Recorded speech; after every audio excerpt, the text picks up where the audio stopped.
So you took some time in class to go through some questions and problems, and hopefully you took some time after class to finish them up. I wanted to make sure that you knew whether or not you were doing things correctly. So this video is covering those questions and going through them so that you can reference them for the future. Okay, so our first slide is a relatively simple thing in terms of just like really testing whether we understand like how to determine a wavelength and also the relationship between the speed of a wave, its frequency, and its wavelength. In this picture, we're shown two waves that clearly are different. The green wave is more spread out and the blue wave is more compressed.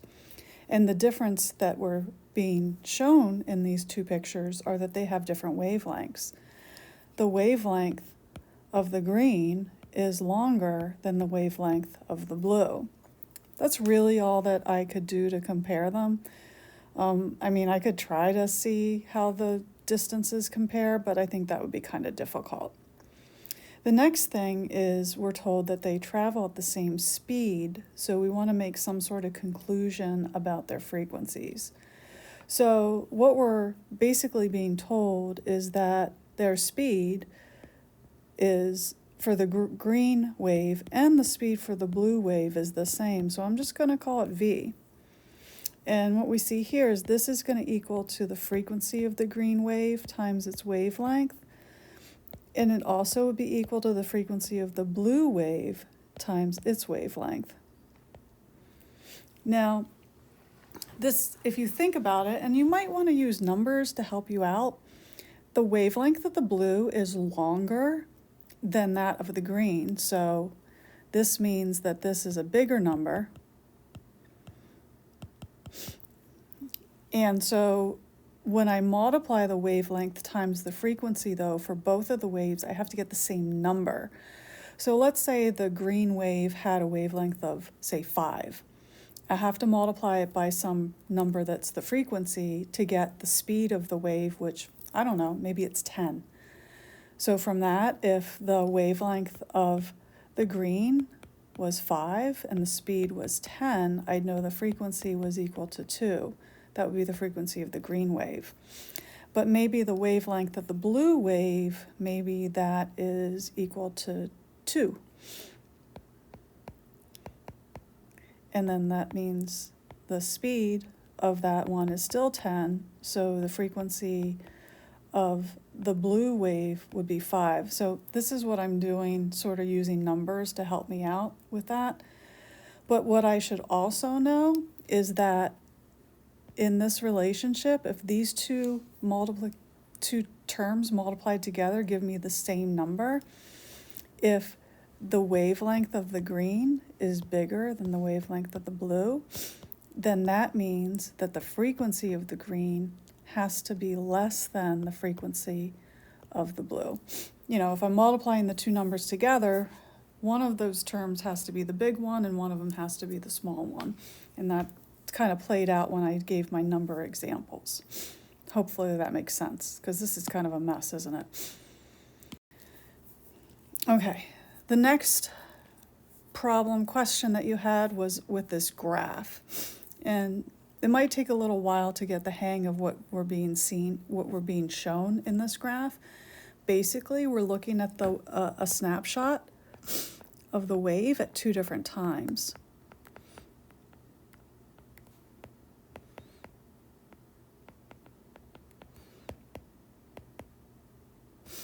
That's at t equals 0 and t equals 3 seconds. And as you can see, we're being shown a graph of y, which is the displacement of the medium, versus x, which is the distance measured within the medium. Now, you can see the two different times. The dotted line represents the first picture of the wave, and the solid line represents the second picture of the wave. So there are different quantities that we can determine from this graph. Now, in this picture here, they show us how we could measure the wavelength of this wave, we choose one of the waves, either the dotted line, which is the first picture, or the solid line, which is the second picture. And we measure maybe from peak to peak. We could also measure from trough to trough. And what we would want to do is kind of see on the horizontal axis, where is this peak? And then on the horizontal axis, where is this peak? And if I do that, the second one on the right is at 10 centimeters. This one is at 2 centimeters. And so that tells us that our wavelength is 8 centimeters. Now, something that I know some people tried to determine was the frequency, and we can't get that. We can't get it directly from the graph. We can only get information of the wavelength. In order to get information about the frequency, we would need a graph of y versus time. That would allow us to calculate the frequency, but this graph will not. What we can figure out is the speed, because the speed is just how far the wave went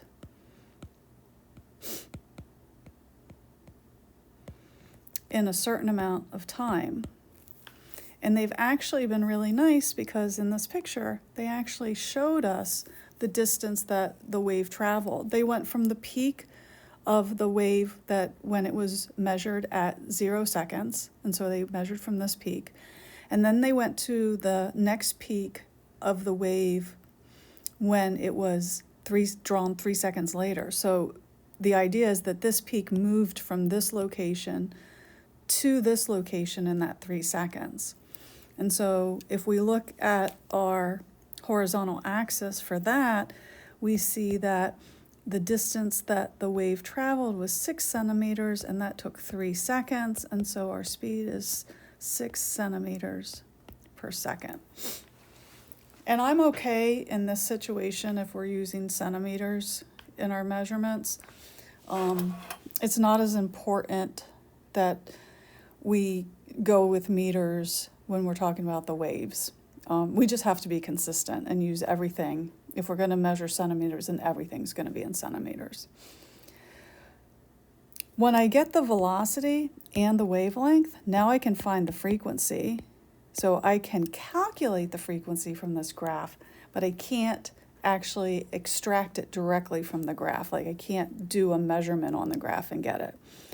The frequency is just rearranging the expression for the speed of the wave and say that the frequency is the speed over the wavelength. So that becomes 6 centimeters per second over 8 centimeters.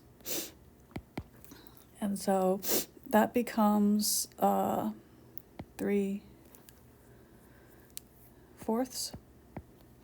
And the unit is 1/seconds.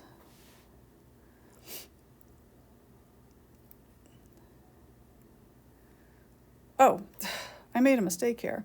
The speed is 2 centimeters per second. I knew that that answer didn't seem right, and I couldn't figure out why. I didn't divide correctly here originally. So the speed is 2 centimeters per second. So that's why that answer did not look familiar to me. So I take the velocity of 2 centimeters per second divided by 8, and that ends up to be 1/4 or 0.25. The units for frequency is 1/seconds, which we can also call a hertz. And so I think that is, then we have found the wavelength, the speed, and the frequency. So we've done everything they ask us to do on this page. Okay, now we're going to look at an example of an expression given to us, and we want to use that expression in order to find all these different values.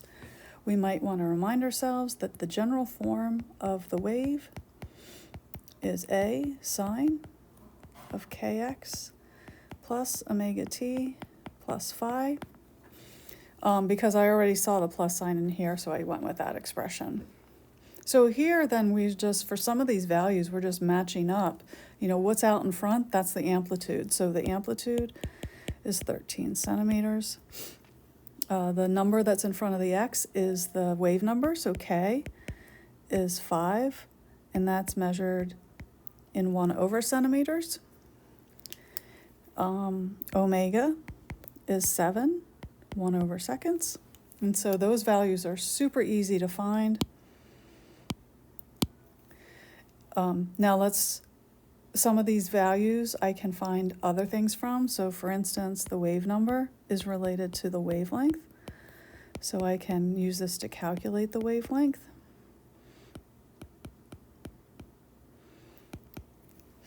And that gives me 1.25 centimeters as my wavelength. Similarly, I can use omega to calculate my frequency.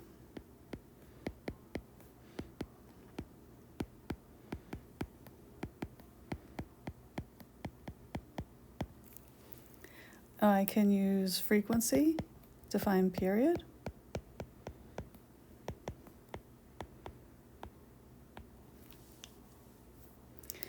I can use my wavelength and my frequency to find my speed.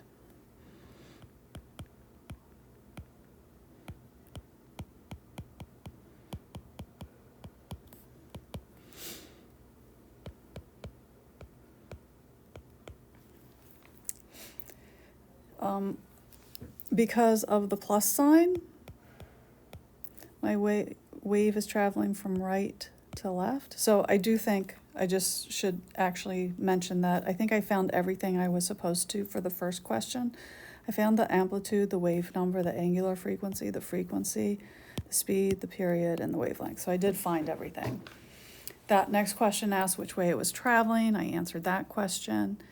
And then in the next one, it wants me to find the value for y at x equals 3 and t equals 3 seconds. So I'm sort of substituting in values for x and t into this equation. I'm going to go to the next slide because I'm running out of room. So y is equal to 13 centimeters.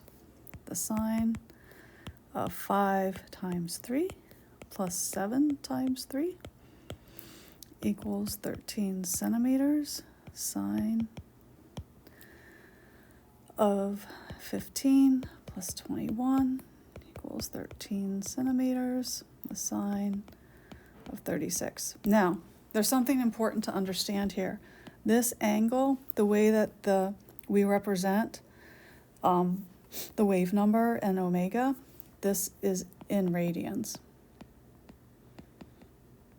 So if you just put in 36 into your calculator and hit sine and then multiply by 13, you will not get the right answer unless your calculator was put into radian mode. I like to actually take my angle in radians and then just convert it into degrees and then do the trig function. That way I don't put my calculator into radians and then forget it's like that. But whatever is your choice. When I did this, I get y was equal to minus 12.89 centimeters. Okay, so here are some more graphs. This is a graph of y versus t. So we are looking at a single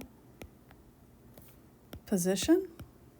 So this is what this graph means. So we're looking at a value of x and we are watching the wave pass by that position and we are making a graph of what we see as a function of time. So it's important that we understand that that's what we're looking at. In order to, what kind of information can I get from this graph? Well, I can see that I have 2 complete cycles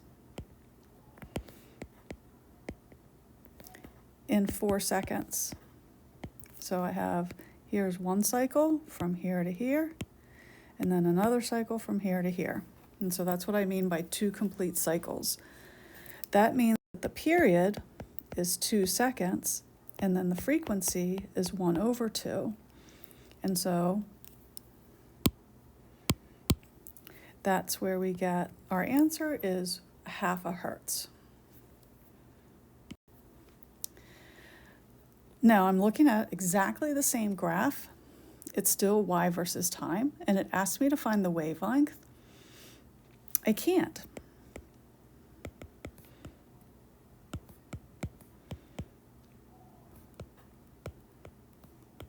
I cannot calculate the wavelength from this graph.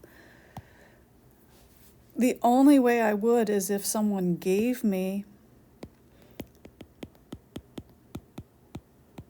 if I knew the velocity, I could use that and the frequency to calculate the wavelength. Similarly to what I did with that other graph that we looked at that had the wave at 2 different times. But you can't, given what we know here, which is very little, I am unable to find the wavelength on this graph. Here I am told that the distance between 2 adjacent tick marks is 2 centimeters. I actually wanted to make note of this. This is 2 centimeters, and this is 2 centimeters. This isn't. This is like 1, so just so you know. I wanted to know what the wave number of this wave is. Well, what I can find is I can find the wavelength of this wave. The wavelength of this wave is actually equal to 4 centimeters. And so from that I can find its wave number, which is 2 pi over the wavelength, which is 2 pi over 4 centimeters. So it's going to be pi over 2 centimeters to the minus 1. So I know that. And then it also tells me if the speed of the wave is 6 centimeters per second, what's the frequency? So V is equal frequency times wavelength. So if I rearrange this, I get 6 centimeters per second divided by 4 centimeters. And so that ends up to be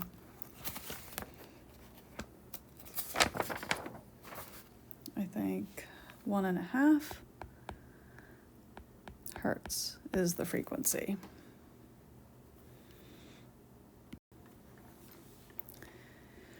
All right, so in this case, I am given 4 different waves. Notice that in this question, the waves are presented as both functions of cosine and sine, and that's fine. That doesn't really make a difference. That would just make them, whether they're sine or cosine, they're just kind of shifted each other in terms of their phase.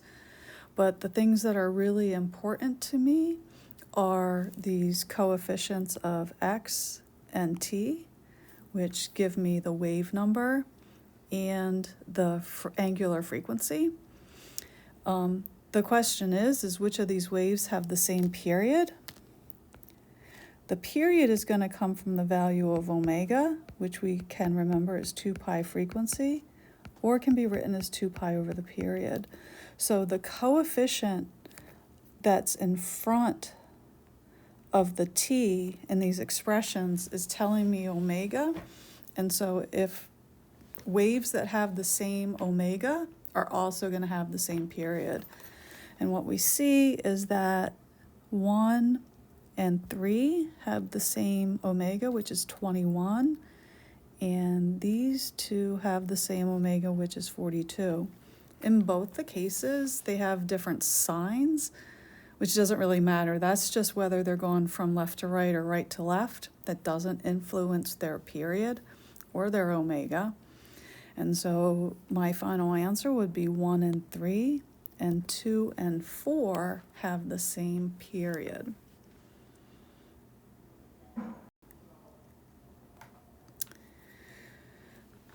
Now this last thing has to do with something that I was kind of hoping to talk about, so I'm going to do it here.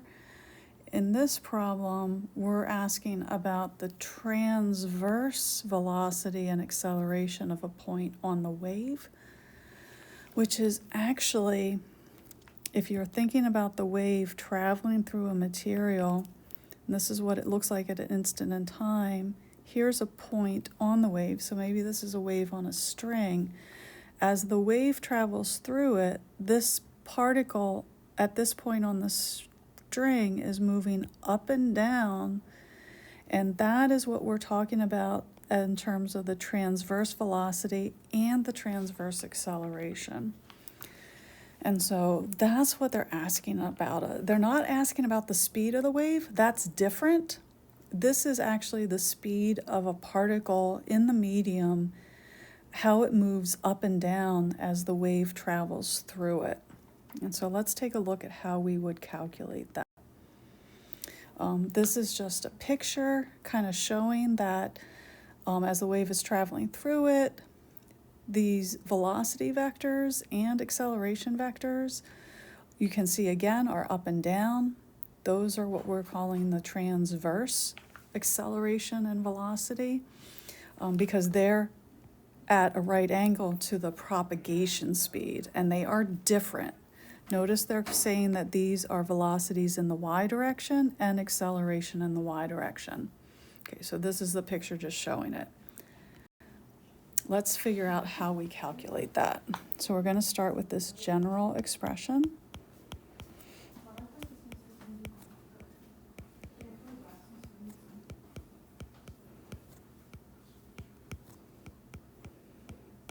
So here's our expression for the disturbance or the displacement of a particle in the medium as a wave passes through it. We're trying to find the velocity in the y direction. Now we're used to the idea that velocity is a derivative maybe of maybe y with respect to time. But because we have these two variables that our y depends on, instead of saying we're taking just a straight derivative, we're taking what we call a partial derivative. And we use this notation with that curly d instead of just a regular d. So this is a partial derivative. Now, you might be unhappy because you're like, I didn't learn how to do that. And that's okay, I get it. But like I can actually tell you how to do it, and hopefully it makes sense. And in the end, if you feel unsure, we have the expressions, we have the results that we would work with anyway. So how do we take a partial derivative? How do we take a derivative of something when it has two different variables? The answer is we only take the derivative with respect to the variable we've been asked to do, and then the other one, we just treat it like it's a constant number. So in this case, we're taking the derivative with respect to time, and we're ignoring the x, we're just treating it like a number. We're letting it be constant. So the first thing I'm going to do is take the derivative of this with respect to time. I'm taking the derivative of the sine function. So I get a cosine, and then I have kx minus omega t plus phi. So we're going to use the chain rule. Then what we do is we have to take the derivative of the angle with respect to time, because first we just took the derivative of the sine function, and that gave us the cosine. Now we take the derivative of the angle with respect to time, which means we treat k and x just like a constant number, and we only take the derivative of minus omega t, and that gives us a minus omega.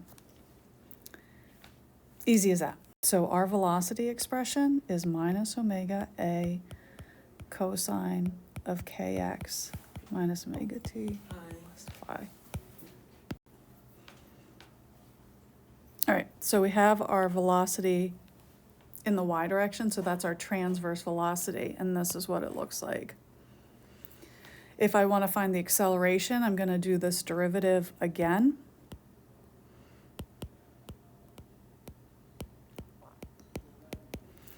And so I just have the minus omega a, and then I take the derivative of the cosine as minus the sine.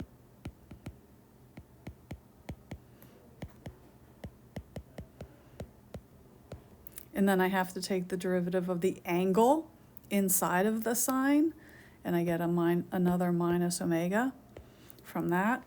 This is kind of a mess because I got how many negative signs, and I get minus omega squared a sine of kx minus omega t plus phi. So that's how it's important just to kind of know that when they are asking for transverse velocities and accelerations, These are the things that they're asking us for. It's different than the speed of the wave, which is the speed of propagation. Just kind of helping you out here, thing like, remember that Vy max, according to this expression, because the biggest that this can be is equal to 1. So the biggest your velocity can be is omega times a, and the biggest your acceleration can be is going to be omega squared a. And that's the kind of thing that you might be asked about. We'll talk a little bit about this in class, but I just wanted to take the time to go over it.